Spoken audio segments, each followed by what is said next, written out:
Muchachos, ¿cómo van? Bienvenidos a esta tercera teleclase del módulo Introducción al Desarrollo de Software. En las últimas partes de lo que hemos venido aprendiendo, hemos hablado bastante acerca de cuál ha sido la historia de los computadores, cuál ha sido el impacto que esas máquinas han tenido en nuestra vida, y luego a través de unos procesos teóricos, digamos, de lecturas, hemos abordado cuáles son los componentes fundamentales de una máquina, de un computador. Sin embargo, hay un dicho muy sabio, muy cierto, que dice que no es lo mismo verlo que sentir que ahí está. Entonces, pues, a pesar de que no tenemos el contacto directo, a pesar de que ese es un proceso de educación virtual, en el cual ustedes pues, y yo no podemos estar en la misma sala físicamente, sí considero que es importante que para los de ustedes que no hayan tenido esa experiencia puedan por lo menos ver realmente cómo la cosa se comporta por dentro y cómo está hecho un computador, cómo está armado un computador, cómo se desarma un computador, qué partes, cómo luce realmente. Pues porque el dibujito y la foto y la vaina en internet o la lectura probablemente no sean lo mismo, entonces es chévere de pronto ver cómo se pueden manipular realmente algunas cosas y poder ver más de un ángulo del asunto. Ese es el objetivo de la clase de hoy. La idea es que tenemos aquí una máquina muy graciosamente prestada por la universidad y lo que queremos es hacer como un recorrido por las partes que la componen. Vamos a abrirla, vamos a desarmarla en la medida de lo posible y vamos a examinar las partes que la hacen funcionar en vivo y en directo, pues, y a eso vamos a dedicar este rato. La idea es que tengan, como les digo, claridad respecto a cómo esas partes no solamente lucen y no solamente la teoría de qué es lo que hacen, sino pues cómo se interconectan, cómo funcionan y algunos pues detallitos y cuestiones que uno aprende sobre la marcha de qué se puede hacer para armar o desarmar un computador. Estoy seguro de que muchos de ustedes ya tienen la experiencia, pero pues aprovechenla para recordar cosas o para experimentar vainas nuevas. Para los que no, espero que sea algo que les sirva mientras tienen el chance de hacerlo con el de su casa o con el de su amigo o con alguna cosa por el estilo, ¿vale? Entonces, arranquemos. Esta es una máquina de escritorio, bueno, para ser precisos, esta es la CPU de un computador, de un desktop, de un computador de escritorio. No tenemos aquí ni teclado, ni ratón, ni monitor, básicamente porque lo que harían sería ocupar más espacio de lo que realmente nos interesa y porque no nos darían mayor información. Ellos de por sí son partes cerradas, un monitor pues es un monitor que difícilmente podremos desarmar, o si lo desarmamos pues no nos servirá de mucho lo que podamos ver. Un teclado y un ratón son básicamente lo mismo, y los demás periféricos pues digamos que no tenemos el tiempo ni de pronto el interés como para dedicarnos a ese proceso de desmantelamiento con ellos. Lo que más nos interesa es entender cómo el cerebro, digamos, del computador o la parte maestra de funcionalidad del computador funciona, y por eso es que queremos enfrascarnos en esta parte. Entonces, como les digo, es la CPU, la unidad o la torre, si se quiere, la unidad central de proceso pues del computador. Usualmente se la llama CPU, a pesar de que la CPU es simplemente una partecita dentro de esta carcasa. Otro nombre pues típico es la torre, a pesar de que no todos los computadores hoy tienen esa configuración. Se conoce así porque la mayor parte de las máquinas al principio estaban así, sobre su costado, de manera que se parecía a una torre, se conocía de esa forma.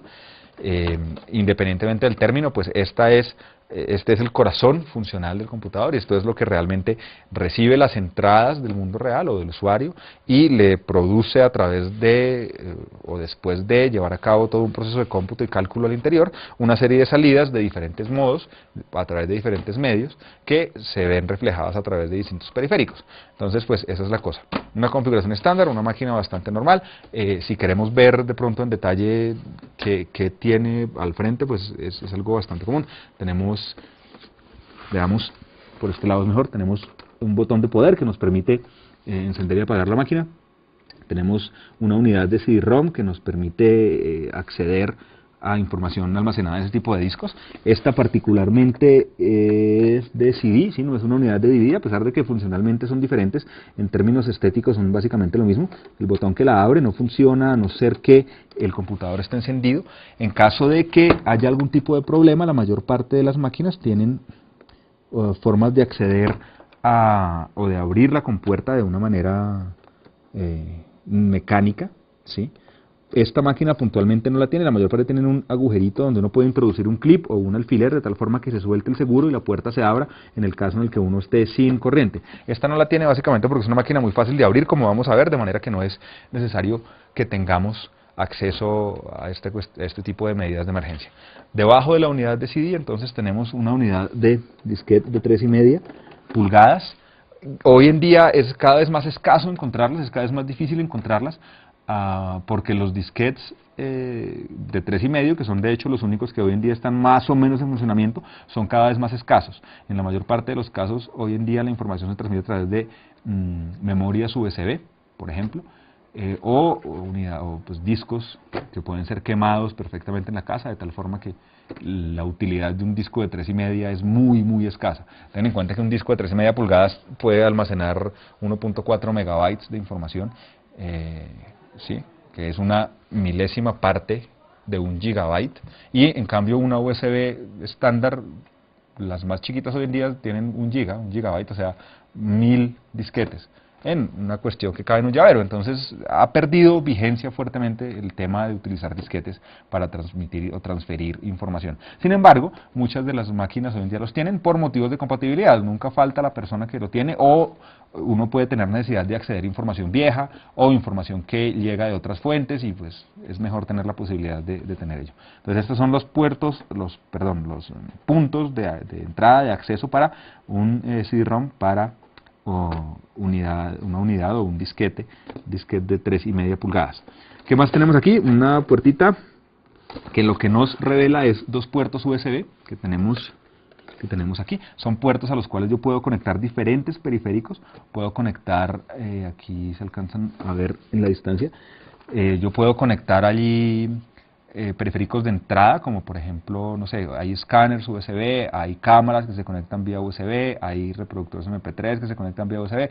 USB es un estándar. USB quiere decir Universal Serial Bus, o sea, bus serie universal. Es un protocolo estándar de transferencia de información que está presente hoy en día en una cantidad de aparatos.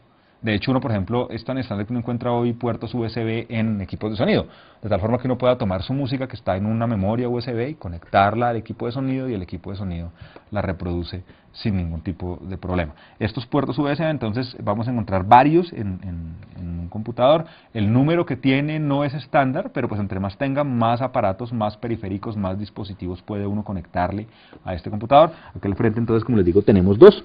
Y además tenemos un conectorcito aquí en verde, que es un puerto estándar de 1/8 de pulgada, de un jack de audio, que está aquí, que es exactamente igual a cualquier jack de audio que uno encuentra en un equipo de sonido o en un reproductor MP3, en una grabadora, en lo que ustedes quieran, para conectar, en este caso, una salida de audífonos. Está en verde por ese motivo, y esto es lo que nosotros entonces tenemos al frente. Es lo básico. La mayor parte de los computadores tienen esto, con algunas diferencias en términos de presentación. Básicamente, algunos de ellos tienen no solamente el botón de poder, sino tienen un botón para hacer un reset físico, es decir, para reiniciar el computador en caso de que haya algún tipo de problema y se haya atascado. Hay otros como este, en el cual uno simplemente mantiene oprimido el botón de poder y la máquina se apaga, en fin. Pero en general esto es lo que se tiene, y este es el frente del computador, lo que ofrece acceso directamente al usuario. Si miramos este computador por detrás, entonces ya la cosa se pone un poco más interesante.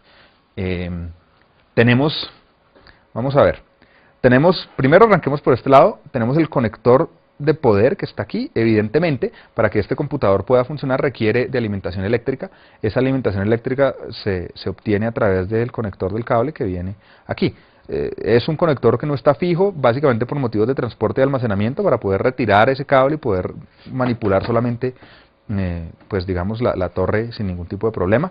Tenemos unos agujeritos, unas rejillas de ventilación más bien, que permiten que el exceso de calor que produce el funcionamiento de la máquina sea enviada al exterior, de tal manera que no se reduzca el rendimiento del equipo. Ya vamos a ver que dentro del computador hay otras medidas para mantener la refrigeración y para mantener el aparato funcionando a un buen ritmo. Y aquí abajo, con todos estos colores que son básicamente utilizados para poder diferenciar las entradas y salidas que tenemos un conjunto de puertos conocidos o entendidos puertos como puntos de entrada y salida de información, como un puerto de una ciudad donde llegan y salen barcos.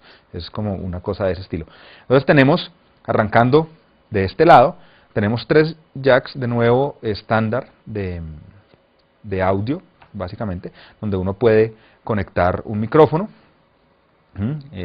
que se conecta con el mismo tipo de conector que unos audífonos. Tenemos aquí un micrófono para que uno pueda, no sé, hacer llamadas, por ejemplo, vía un software de comunicación como Messenger o cosas por el estilo, para que uno pueda grabar audio a la máquina. Es un puerto de entrada donde uno conecta un periférico de ese estilo. ¿Listo? Tenemos un puerto de salida, igual verde como el de adelante. Si se fijan, las convenciones de color son básicamente las mismas para que se genere una recordación fácil. Entonces el verde es el conector de los audífonos, donde sale la señal para que yo pueda escuchar al mismo tiempo música, por ejemplo, para que pueda escuchar lo que me están diciendo cuando estoy hablando con alguien a través de un software de comunicación. Y tengo un puerto azulito que es el puerto de entrada de línea o line-in, es donde yo puedo conectar otro equipo, por ejemplo un equipo de sonido. Yo puedo conectarlo aquí para que la señal de audio del equipo de sonido ingrese al computador y yo pueda procesarla con un software especializado, cosas por el estilo. Estos 3 entonces son puertos de audio que se encargan de permitirme el flujo de ese tipo de información hacia y desde el computador. Tenemos, para salir de ello, tenemos 1, 2, 3, 4, 5, 6 puertos USB, completamente estándar, igualitos a los del frente. Esto nos dice que esta máquina entonces tiene 8 puertos USB, lo cual es un número bastante interesante de puertos a los cuales yo puedo conectar, como les digo, periféricos tanto de entrada como de salida. La conexión USB es una conexión como la que ustedes están viendo en este momento en la pantalla. Es un cable perfectamente estándar hoy en día y supremamente común, que permite un alto volumen de tráfico de información. Un puerto USB puede estar manejando alrededor de 48 megabytes por segundo, una cosa de ese estilo, que es un volumen interesante de transferencia de información. Entonces tenemos esos 6 puertos USB, tanto de entrada como de salida. Una cosa interesante de los puertos USB es que no solamente transmiten información, sino que pueden transmitir también potencia, poder. Es decir, yo puedo, por ejemplo, cargar mi celular a través de un puerto USB, porque el puerto USB, así como recibe y transmite información, también puede transmitir electricidad.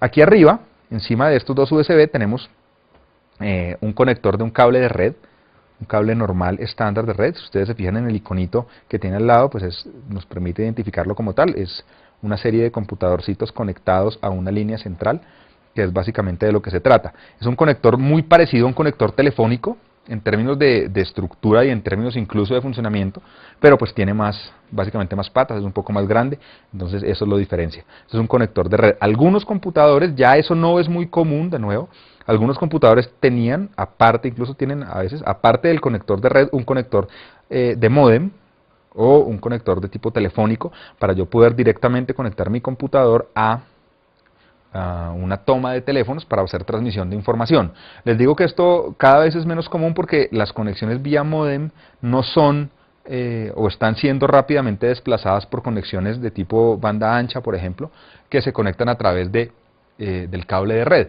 no a través de un cable telefónico normal. Si uno quisiera, uno puede hacerlo, uno puede comprar una tarjeta especial que sea una tarjeta de módem que uno puede conectar a la placa madre de este computador y obtendría con ello una conexión de tipo telefónico para hacer comunicaciones vía módem. ¿Listo? De pronto se usa hoy en día en casos especiales cuando uno quiere enviar faxes, por ejemplo, hacerlo vía telefónica. Entonces uno requiere conectar el computador a través de un módem a la línea telefónica. Es uno de los casos más particulares cuando uno no dispone de una máquina de fax dedicada al proceso. Lo que se hace es conectar el computador a través de un módem para que pueda enviar la información. Entonces con eso salimos de este bloquecito. Tenemos al lado entonces en otros 2 colores estándar, que son el verde y el morado para estos conectores.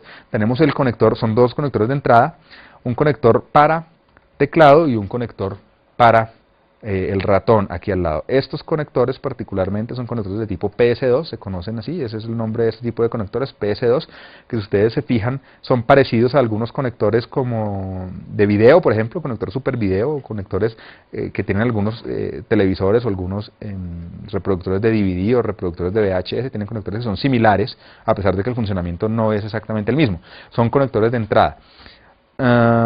Se dispone de estos conectores, evidentemente, para poder incorporar un teclado o un ratón al computador. Hoy en día, sin embargo, muchos de los teclados y muchos de los ratones tienen conexiones USB estándar, de tal manera que se utilizan puertos USB y no puertos PS2. De hecho, está tomando cada vez más fuerza el tema de tener teclados y tener ratones inalámbricos, de tal manera que yo no tenga que estar lidiando con los cables alrededor de mi computador ni con las conexiones, de tal forma que yo pueda sentarme, reclinarme en mi silla y trabajar desde mi teclado sin tener ninguna necesidad de estar conectado físicamente al computador. Pero, de nuevo, por motivos de compatibilidad, se ofrece la conexión PS2 al lado de la conexión USB. ¿Listo? Una conexión inalámbrica usualmente se da a través de Bluetooth, por ejemplo, que es un estándar de comunicaciones inalámbricas. No todos los computadores lo tienen, pero entonces cuando uno compra, por ejemplo, un teclado inalámbrico o un ratón inalámbrico, vienen con un pequeño conectorcito, un pequeño dispositivo que uno usualmente conecta vía USB, un puerto USB de nuevo a la máquina, y eso permite que el computador se comunique de manera inalámbrica con el periférico, sea un teclado o sea un ratón. Entonces, ese es otro motivo por el cual los puertos USB son tan necesarios. Fíjense, si uno tiene, por ejemplo, un teclado USB o un ratón USB, tiene un escáner que sea USB, y quiere conectar una cámara y quiere conectar un reproductor MP3, ahí ya van 5 puertos USB conectados necesarios para poder funcionar. Entonces el hecho de tener en este caso 8, que era de los que disponíamos, pues no es una cosa tan exagerada realmente.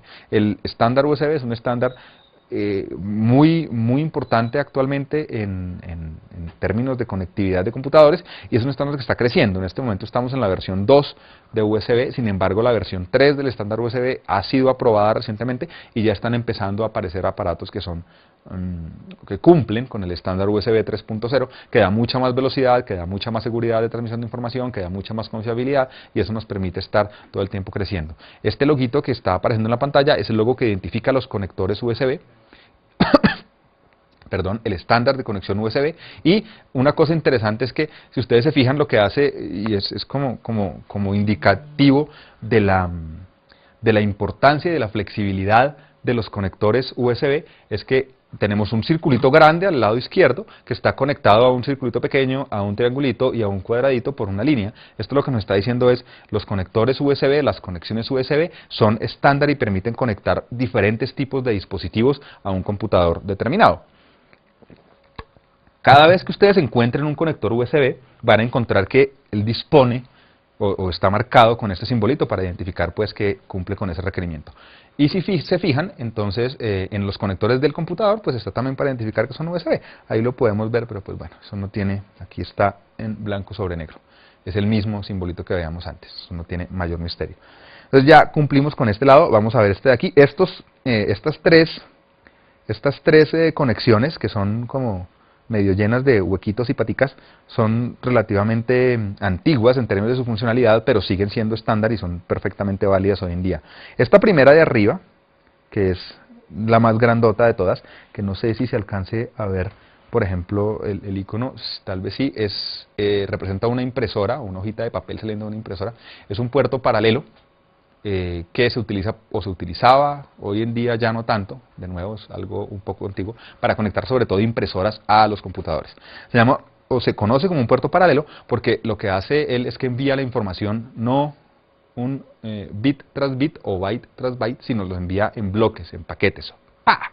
Entonces requiere un número elevado de paticas, de conexiones, para poder enviar un mayor volumen de información y recibirlos de los dispositivos. Inicialmente se utilizó mucho, como les digo, para impresoras, y es como el uso más común de un puerto paralelo para conectar una impresora a un computador, porque permite mandar altos volúmenes de información a las máquinas. Hoy en día los puertos paralelos para impresoras están siendo reemplazados de una manera muy rápida por puertos USB. La mayor parte de las impresoras hoy en día utilizan conexión USB porque pues es mucho más económica en términos de espacio, es mucho más rápida y es mucho más segura en términos de la información que se está enviando. Entonces los puertos paralelos no han caído en desuso porque aún hay máquinas que los utilizan, sobre todo en ambientes de oficina, por ejemplo, donde hay que trabajar con impresoras de matriz de punto, que no son láser ni son burbujas, sino que son de matriz de punto de impacto, porque hay que generar no sé, copias con papel carbón, cosas de ese estilo. Esas impresoras son impresoras relativamente viejas que son conectadas únicamente a través de puerto paralelo. Entonces un computador eficiente necesita y funcional, necesita tener la posibilidad de conectarse de esa manera también con dispositivos periféricos. Entonces los puertos paralelos siguen existiendo por ese motivo. Debajo del puerto paralelo, entonces tenemos este de aquí, que es un puerto serial, que se identifica, si ustedes se fijan, tiene un 10101, así que es como la forma clásica, indicando que la información se envía de esa manera, en filita, digamos. ¿Sí? Son indiecitos que van en fila, bits que van en fila.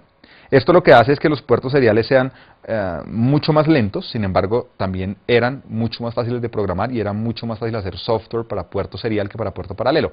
Los puertos seriales se utilizaban para conectar otro tipo de dispositivos de manera previa. Los puertos seriales eran utilizados en comunicaciones básicas hace un tiempo y de nuevo se ofrecen hoy, sobre todo en términos de compatibilidad con dispositivos que puedan existir, que necesiten ese tipo de conexión. Sin embargo, así como los paralelos, de hecho más incluso, los puertos seriales han venido siendo desplazados por puertos USB, tanto así que muchas máquinas, muchos computadores que uno puede comprar hoy en día no tienen un puerto serial, y si uno necesita un puerto serial, debe comprar una tarjeta que tenga esa conectividad. ¿Listo? Existen las tarjetas multipuertos, que uno conecta a un slot dentro del computador y le ofrece un puerto serial y un puerto paralelo, por ejemplo. Entonces no es... digamos que no es necesariamente obligatorio contar con un puerto serial, un puerto paralelo en un computador moderno. Muchos fabricantes, en aras de reducir costos y reducir espacio y poder ofrecer computadores más compactos, eliminan este tipo de conexiones en aras de fortalecer la conectividad a través de USB, que es el estándar moderno. Por último, tenemos aquí en azul un conector que es bastante parecido, pero no al serial.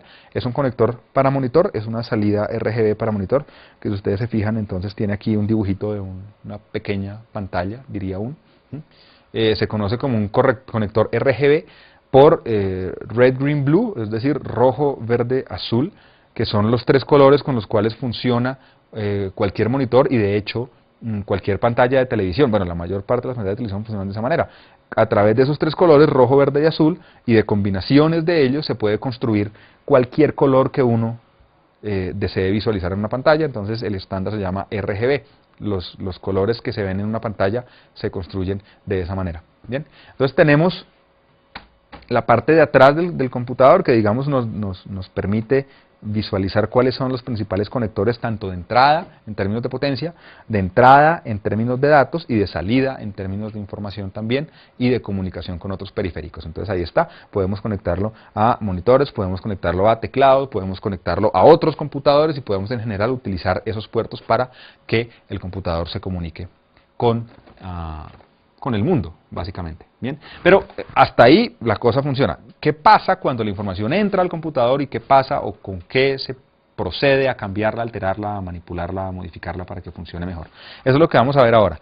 Entonces, dependiendo del tipo de computador hay diferentes formas para acceder a ellos. Este particularmente es una maravilla porque uno no tiene que estar lidiando con tornillos y tuercas. En los viejos tiempos uno no podía desarmar un computador sin cortarse, ese era como un axioma, uno tenía que salir cortado porque, sobre todo con estas latas de atrás, cuando uno montaba una tarjeta y uno tenía que quitar esta partecita que se puede empujar. Ustedes no sé si se alcanza a ver que se mueve un poco, esto está apenas fijo ahí, uno siempre que empujaba esa vaina se cortaba con esos filos horrible y atornillar era una vaina espantosa. Hoy en día la vaina es mucho más simple, entonces los fabricantes piensan en la accesibilidad del computador. Este por lo menos tiene dos botones acá, uno simplemente oprime y levanta y ya, eso es todo. Y si ustedes se fijan, es tan sencillo como eso. Y uno dispone entonces de todo el espacio del mundo para acceder al interior del computador, que ustedes están viendo ahí en una buena parte. Vamos a voltearlo un poco para que yo tenga un poco mejor acceso al asunto. Ahí tenemos el asunto. Entonces, como dice Jack el Destripador, vamos por partes. Uno mira esta cuestión por dentro y dice, oh rayos, cuántas carajadas, básicamente. Pero no, la estructura realmente es muy simple y si ustedes han hecho sus lecturas juiciosas, yo creo que van a poder muy rápidamente asociar de lo que se trata cada una de las partes. Como yo lo veo, hay como varios grandes grupos de partes que uno puede, digamos, tener conceptualmente. Está todo el tema de potencia, porque uno requiere que el computador tenga electricidad. Ya vimos que entra a través del conector que está por aquí atrás, pero bueno, de ahí para allá, ¿qué pasa? ya tenemos la parte de potencia, tenemos la parte de procesamiento, que es donde el computador, digamos, entre comillas, unas grandes comillas, piensa y altera la información, que vamos a encontrarla por acá, donde está el procesador, por ejemplo, y cosas de ese estilo. Tenemos la parte de almacenamiento, que es donde el computador puede guardar información de manera persistente, o sea, mientras uno lo apague y lo prenda, igual guarda esa información, donde van a estar los discos que están por aquí encima. Y tenemos almacenamiento de información temporal, que es la memoria RAM, que ustedes han hecho la lectura, como les digo, pues tienen claridad respecto a que la memoria RAM lo que me permite es trabajar sobre un conjunto de información durante cierto tiempo, pero después la pierdo, la memoria RAM está por aquí. Y tenemos entradas y salidas de información, eso me incluye la unidad de CD-ROM que tenemos aquí, me incluye la unidad de disquete que tenemos por acá, y me incluye pues todas las entradas y salidas de puertos de las cuales ya hablamos, ¿vale? Entonces, veamos, arranquemos con el primer gran grupo, que es el grupo de poder.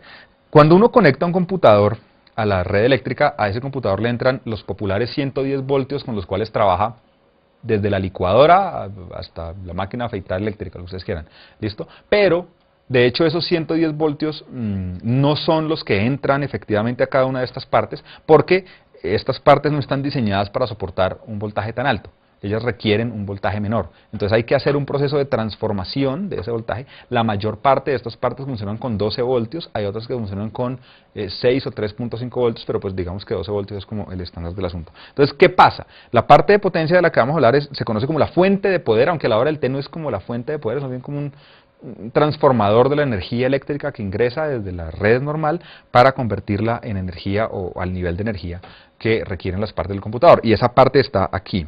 Entonces todo este bloque de acá es la fuente de poder.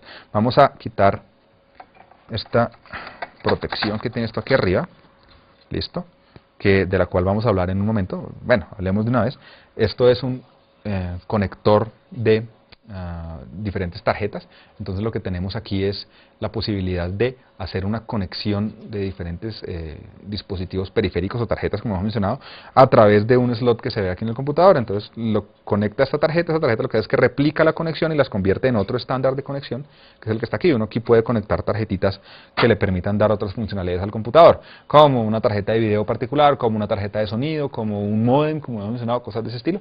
Entonces se trata de eso. Y lo que se hace es aprovechar el espacio lo mejor posible, porque de nuevo uno de los requisitos importantes de estas máquinas es hacer buen uso y ser cada vez más compactas para pues requerir menos energía, para requerir menos espacio, para ser de alguna manera más fáciles de manipular.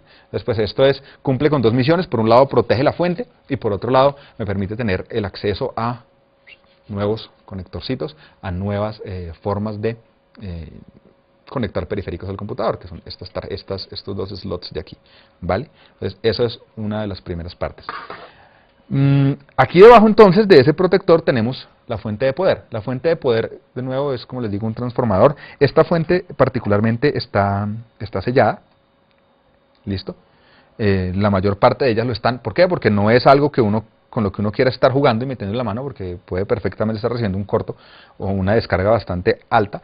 Estos transformadores manejan condensadores fuertes que lo que hacen es que acumulan electricidad y la descargan con una alta corriente. Entonces, las fuentes tienen la información de lo que reciben y de lo que arrojan. Entonces esto es una fuente que recibe de entrada entre 100 y 120 voltios, que es perfectamente energía residencial, la que uno conecta a la casa, a la licuadora, como les digo, y arroja, tiene diferentes salidas. Entonces esta arroja 5 voltios, 12 voltios, 3.3 voltios, que son los diferentes voltajes para las distintas partes del computador.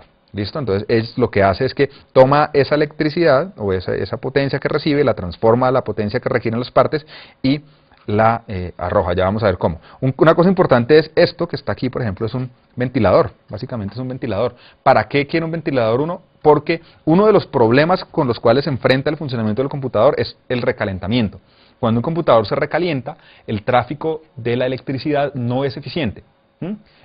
Y se empiezan a producir fallos, se puede perder información, eventualmente la memoria puede sacar la mano temporal o definitivamente, y en general el rendimiento del computador se pone mucho más lento. Si ustedes en algún momento han prendido o han trabajado en un computador y han sentido que está zumbando y de repente ustedes ponen a andar un proceso, no sé, un proceso que consuma muchos recursos, editar un video o reproducir música, o tienen muchas aplicaciones abiertas, van a notar que el zumbido aumenta. Ese zumbido no es más que el ventilador o los ventiladores funcionando. Uno de ellos es el de la fuente, otro de ellos es uno de los ventiladores más importantes o de los reductores de calor o disipadores de calor, que es el del procesador, del cual ya vamos a hablar en un momento. Pero pues este ventiladorcito es el ventiladorcito que trata de mantener la fuente de potencia o la fuente de poder sin estar funcionando en una temperatura demasiado elevada. Cuando la fuente de potencia falla, evidentemente no hay nada más que hacer hacia allá, es decir, si no hay potencia en el computador, si no hay poder en el computador, todas las demás partes no pueden funcionar, porque pues no hay nada que hacer. Entonces una de las señales cuando uno trata de encender un computador, el computador ni siquiera, no sé, testea la memoria, cuenta cuánta memoria tiene, o reconoce los discos, o prende el monitor, y nada por el estilo, es una señal prácticamente segura de que hay un fallo en la fuente. En la mayor parte de los casos es tan simple como comprar una fuente nueva y reemplazarla, y es así como uno empieza a hacer los primeros diagnósticos del asunto. Entonces, de la fuente de poder salen un montón de cables, y ustedes los ven aquí. Ese montón de cables tienen la única funcionalidad de suplir de electricidad, de energía a todas las partes del computador. ¿Listo? Vamos a adelantarnos un poco. Aquí en el fondo hay una gran placa verde que ustedes ven, se conoce como la placa madre, la mainboard, que es la placa principal del computador, que es a la cual se conectan todas las demás partes. Esa placa principal requiere potencia, entonces si ustedes se fijan, aquí sale un primer conjunto de cables que va aquí a la mainboard y sale otro conjunto grande de cables que va aquí también. Estos son los conectores de potencia de la mainboard. Si uno deseara quitarlos, uno puede desconectarlos. ¿Listo?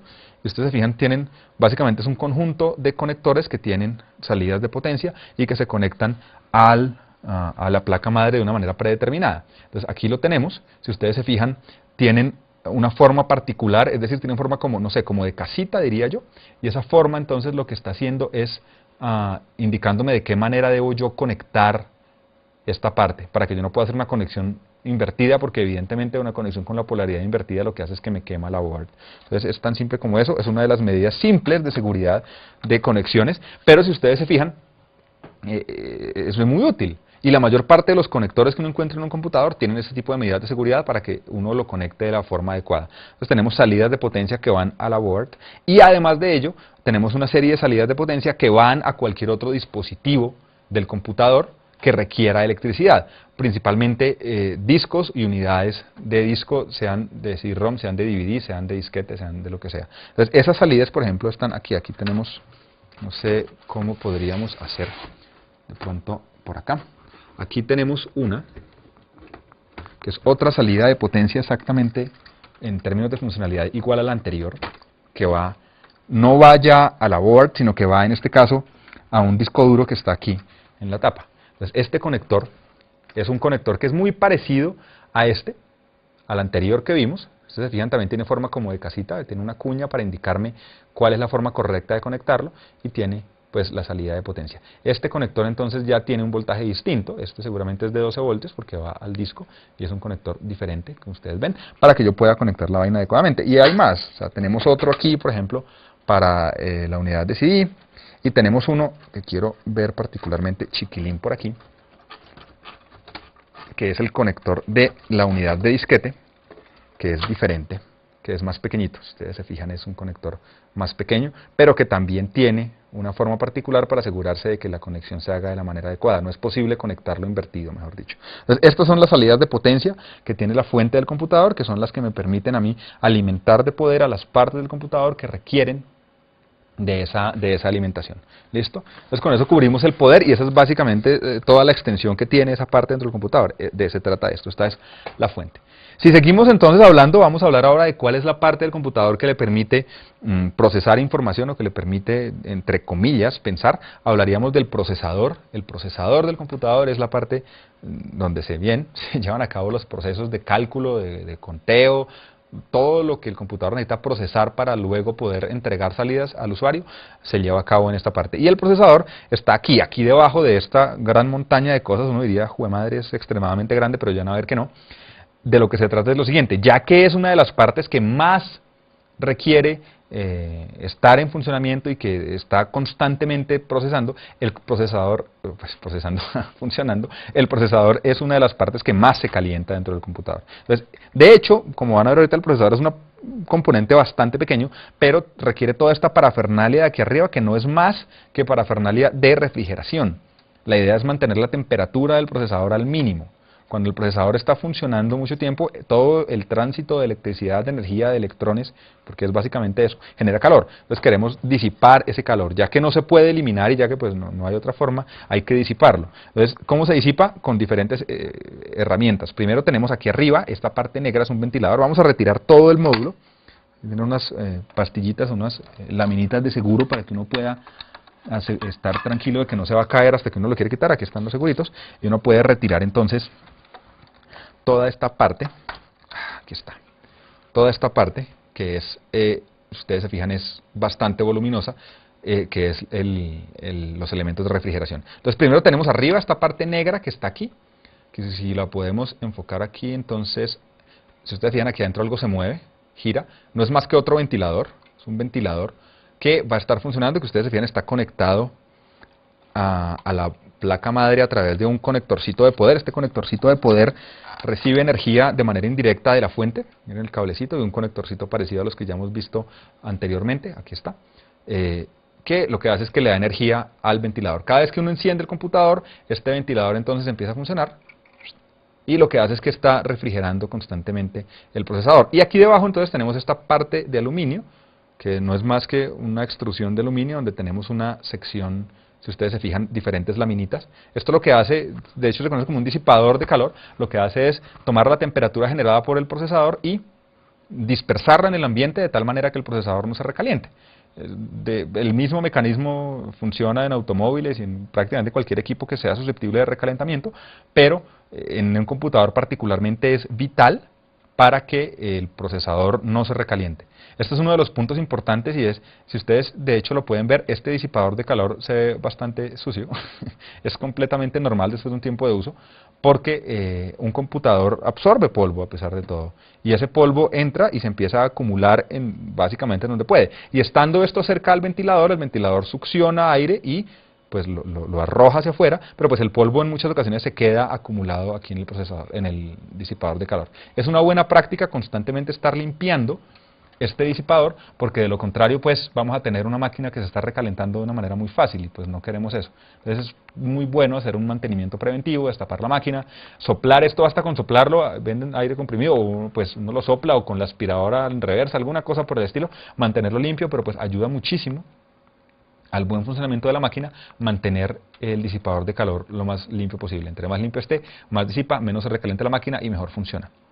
Como ayuda extra, si ustedes se fijan y miramos por debajo esta partecita, hay una pequeña placa, una pequeña mancha, digamos, esto acá, que está como seco, que uno lo puede quitar. Esto se conoce como grasa térmica o grasa termal, según como lo llamen, y es una ayuda adicional que uno le puede dar al proceso de disipación de calor, y es una crema que uno le puede aplicar al disipador y que le aplica al procesador también, y que ayuda a disipar aún más el calor, ¿cierto? Entonces las venden las no sé, tiendas de partes de computador, venden es un potecito de crema que uno compra y uno le puede estar cambiando. Cuando se seca de esta manera, pues es recomendable después de un tiempo cambiarla para que se asegure una mayor disipación de calor. Entonces todo este bloque gigantesco que uno tiene acá, si ustedes se fijan, es mucho más voluminoso que muchas otras partes de pronto más activas dentro del computador, es solamente para disipar calor del procesador. Y el procesador, mis queridos jóvenes, está aquí. Y es esta cosita chiquitita que uno ve aquí. Esto realmente es lo que se encarga de hacer todas las cuentas, procesos y demás cálculos dentro del computador. Vamos a tratar de quitarlo. Simplemente le quites ese seguro, mueve hacia adelante y retira el procesador. Este es el procesador.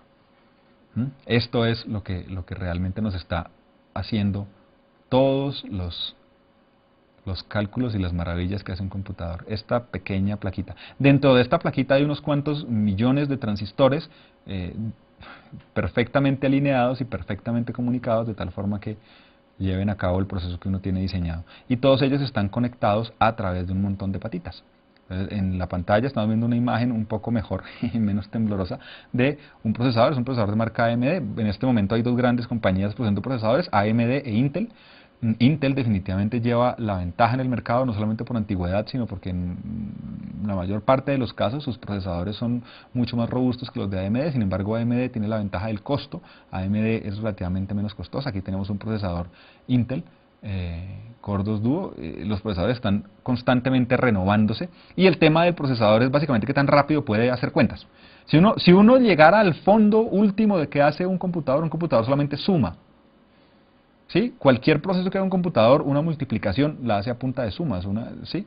En el fondo, si uno fuera, pues, lo dijera en blanco y negro, el tema es ese. Entonces, ¿qué tan rápido puede un computador contar? Es muy importante. Entonces, los procesadores se reconocen, hay familias de procesadores, y esas familias han venido avanzando a lo largo del tiempo, y cada una de ellas es, digamos, diferenciado, sus miembros son diferenciados por la velocidad que tienen de proceso. Entonces, en este momento, un procesador cada procesador tiene un reloj interno que lo que hace es estar haciendo clic, clic, clic, clic, y con cada clic el computador puede estar haciendo una operación determinada.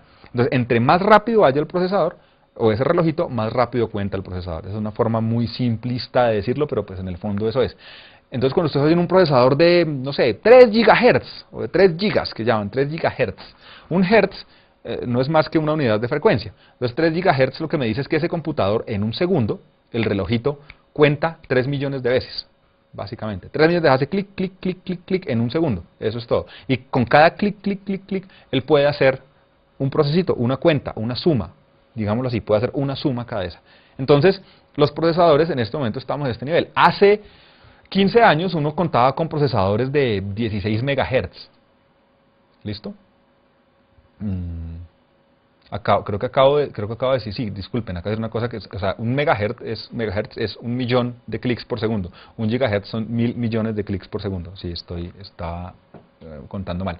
Hace unos años uno contaba con procesadores de, por ejemplo, 16 megahertz, que eran una maravilla en su momento, pero pues que hoy en día es una cosa risible, y eran unas cosotas grandotas de panela. Este es un procesador, por ejemplo, realmente no alcanzo a leer la velocidad, pero ya está, aquí todavía dice. Es un Pentium 4 de 2.8 GHz. Listo, toca quitarle la grasita termal y uno queda montado esa vaina. Pero ahí está el asunto. Y entonces todas estas patitas que tiene debajo son las que lo conectan a la placa madre. Si ustedes se fijan, de nuevo en aras de que la vaina sea lo más simple posible de manejar, en esta esquina falta una patita. Esto lo que hace es asegurarse, no es que esté dañado el procesador, asegurarse de que uno lo conecta de la manera adecuada, ¿cierto? Si uno no trata de conectarlo rotado, por ejemplo, no va a funcionar porque el conector del computador tiene específicamente, está diseñado para que en esta parte no exista la pata. Entonces eso asegura que uno lo está colocando de manera adecuada dentro del slot. Entonces esto, muchachos, es el procesador, esto es, entre comillas, el cerebro del asunto, ¿vale? Aquí tenemos este tema. No es más, este es el slot del asunto donde están los huequitos para que uno conecte todas las patas del procesador y luego lo asegure con esta palanquita para que no se salga, y ya eso no tiene mayor misterio. Entonces ese es como el tema. Lo otro que nos falta entonces es toda la parte de almacenamiento de la información, donde tenemos, como habíamos dicho antes, un par de categorías distintas. Por un lado tenemos información que no es persistente, es decir, memoria de trabajo, es decir, memoria RAM, si ustedes han hecho sus lecturas. La memoria RAM está dispuesta usualmente en pastillas o en grupitos, que son estas. Estas son 4 pastillas de memoria RAM, cada una de ellas. Ya veremos de qué tamaño tiene, ahorita lo miremos cuando la quitemos, lo veremos. Y uno las instala y las retira simplemente quitando los seguros que tienen al lado y sacándolas. Aquí está, esto es un bloque, una pastilla de memoria RAM. Ahora, importante, estos conectores que ustedes ven aquí abajo, estas partes doradas, son lo que une la memoria RAM con la mainboard. Es necesario, recomendable y extremadamente prudente que nunca se toquen estos conectores. ¿Por qué? Porque uno como humano usualmente está acumulando energía estática. Cada vez que uno camina por un tapete, cada vez que uno se frota la ropa o se toma el pelo, uno puede estar acumulando energía estática que cuando uno toca una de estas partes puede descargarse. Y una vez se descarga, esa energía puede causar un corto y puede efectivamente dañar la parte en la que uno está trabajando. Entonces se recomienda, hay diferentes formas, uno puede utilizar por ejemplo manilla antiestática que uno simplemente se la pone en la muñeca y la conecta a una parte metálica de tal forma que se descargue constantemente la energía estática, o pues digamos que después de un tiempo uno como que ya no sé qué tan sano sea, pero le coge algo de confianza, uno está periódicamente tocando. Si ustedes se han fijado durante todo el proceso, yo cada rato estoy tocando una parte metálica del computador, como por ejemplo el chasis, por ejemplo las rejillas de ventilación de atrás, como la carcasa, de tal manera que si llego a tener algún tipo de energía estática acumulada en mí, esa energía estática se descargue y no vaya a lastimar alguna de las partes importantes del computador. Entonces, es buena práctica estar tocando para descargarse. Entonces, esta es una pastilla de memoria RAM que dice aquí tiene 512 megabytes de memoria, cada una de estas. O sea que, si ustedes se fijan, teniendo 4, este computador tiene 2 gigabytes de RAM, que es una suma normal hoy en día, absolutamente normal. De hecho, cada vez está quedándose como más atrás. Ahorita es mucho más común encontrar computadores con 3, 4 gigabytes de RAM. Como una nota y servicio social, se los digo, giga es masculino. Uno habla del giga, no de la giga. Yo sé que termina en A y lo que ustedes quieran. Es un gigabyte, porque estamos hablando de bytes y los bytes son masculinos. ¿Listo? Entonces, por favor, de caridad, por amor al español, es un gigabyte. Es un reproductor MP3 de 30 gigabytes. ¿Sí? Son los 30 gigabytes. Entonces tiene 2 gigabytes de memoria este computador y entonces todas van ahí. No vamos a quitar las demás porque pues es básicamente lo mismo, todas son iguales. Una pastilla de memoria pues se identifica por su capacidad y por su velocidad. ¿Listo? Es la velocidad a la cual ellas pueden transmitir información. También está basada en un relojito. Este es de 333 MHz, por lo que puedo ver aquí, aparentemente, y pues están ahí en grupitos. Usualmente van en parejas para que el computador pueda aprovechar una característica que se llama el dual channel. El dual channel es canal dual, que lo que hace es utilizar parejitas de pastillas de memoria RAM trabajando al unísono para acelerar el proceso de transferencia de información. Entonces tenemos una acá y aquí están las otras 3 que, como les digo, no vamos a quitar porque pues no tiene mayor sentido.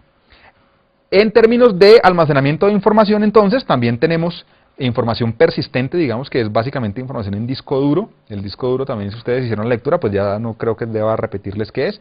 El disco duro está ubicado, en este caso, aquí sobre la tapa, o bajo la tapa más bien, en un nidito particular. Entonces, ya vimos que el disco duro tenía un conector de poder, que ya lo vimos cuando hablamos de la fuente, pero aparte del conector de poder, que lo que hace básicamente es darle potencia para que gire, necesita también un conector de información que le permite hacer entrada y salida de información cada vez que yo almaceno algo en el disco o lo recupero de él.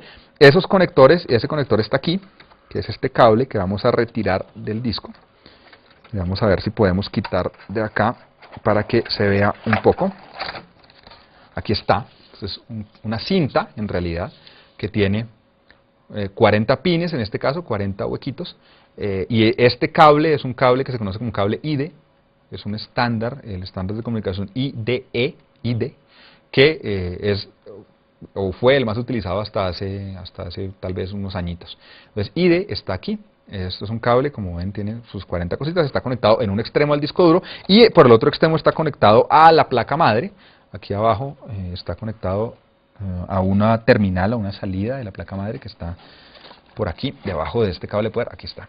Entonces aquí se conecta aquí y se conecta al disco duro. También tiene una forma particular, también tiene una manera única de conectarse.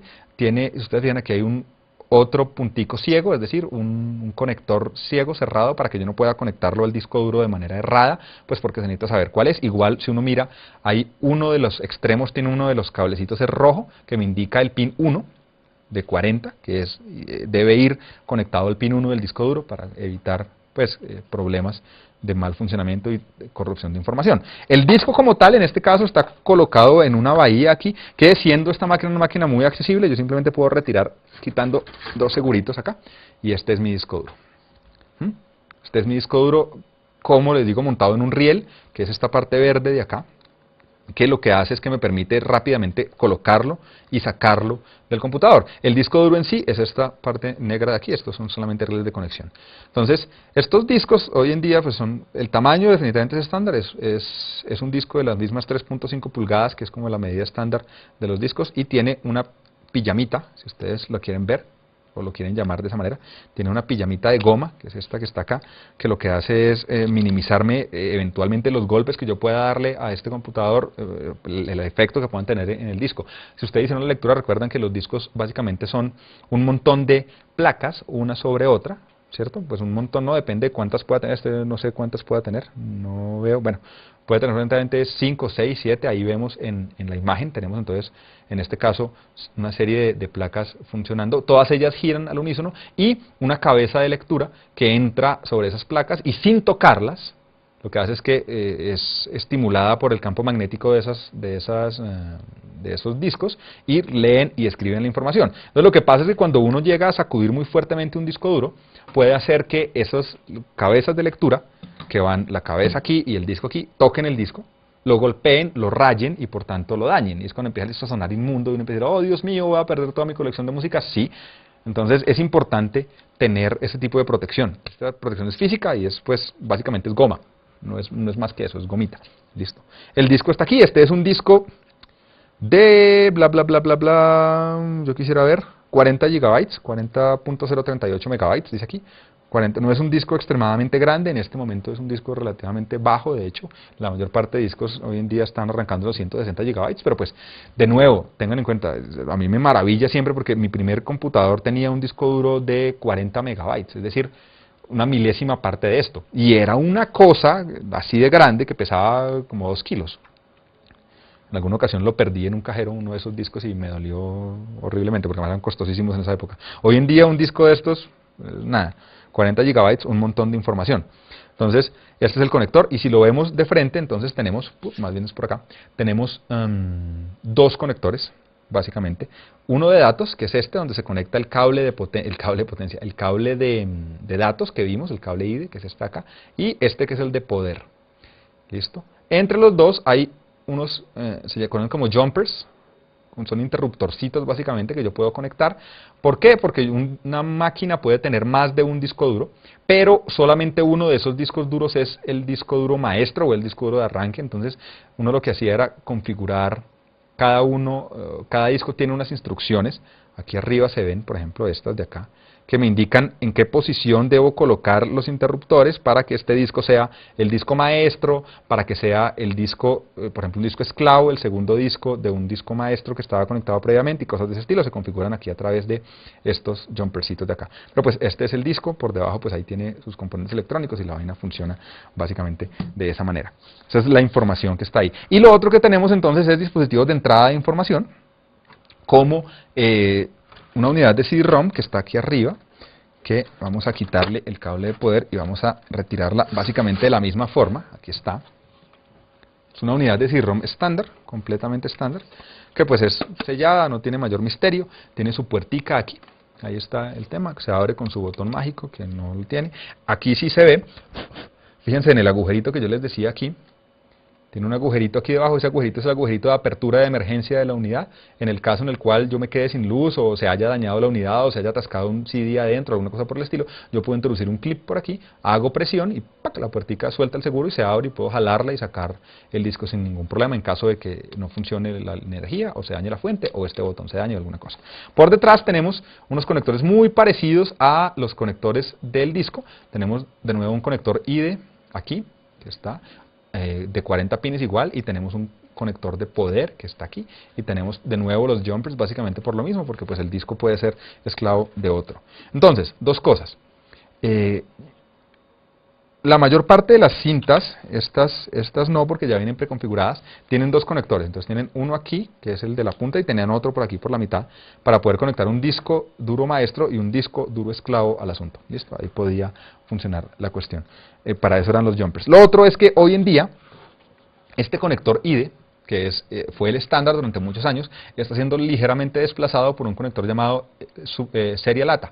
SATA o SATA, mucha gente le dice SATA, no sé por qué, es SATA, es Serial ATA, es otro estándar de transferencia que tiene un cable que es una cosita de este estilo, es tal vez una quinta parte de este, y que es un conector mucho más rápido, y la mayor parte de los discos hoy en día vienen con ese tipo de conectores Serial ATA, y la mayor parte de las boards también lo tienen. Entonces no se les haga raro, esta máquina, pues lo que se pretendió con esta experiencia es mostrar un computador relativamente promedio y un computador de hecho relativamente pues sin lo último, pues porque queremos que sea como lo más común posible para que vean las diferentes partes. Pero si ustedes llegan a abrir de pronto uno de los suyos, un computador un poco más moderno, o van a comprar un disco, es muy posible que ya no consigan fácilmente un disco IDE, sino que les ofrezcan rápidamente un disco serie lata, para que el acceso a información sea mucho más rápido. Hay otra característica que describe los discos duros que no mencioné hace un rato, pero que ustedes también en las lecturas lo debieron haber abordado, y es que no solamente es la capacidad, sino es la velocidad de acceso a la información. Y la velocidad de acceso a la información depende en gran medida de la velocidad a la cual gire el disco, de las revoluciones que ofrezca. Entonces, hoy en día hay básicamente dos grandes grupos de discos de 5.400 revoluciones por minuto, que giran bien 5.400 veces en un minuto, y discos de 7.200, que son mucho más rápidos. ¿Vale? Eso me describe el asunto.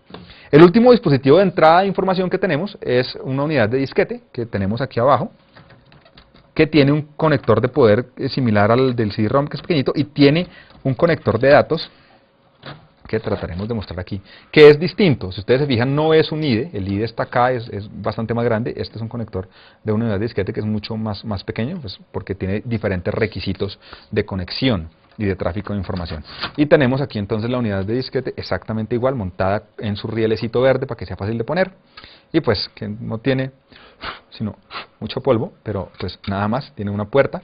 Estas puertas sí son mecánicas, son completamente abatibles, uno puede abrirla y puede mirar qué tiene por dentro esta vaina. No es sino básicamente un motor y una cabeza lectora. En gran medida funciona de una forma muy parecida a como funcionaban los lectores de cassette en un equipo de sonido. El principio es el mismo. De hecho, los primeros computadores que existieron no tenían disquetes, sino que utilizaban cassettes de audio exactamente igual a los que utilizaban en una grabadora hace unos años. Entonces el principio es el mismo.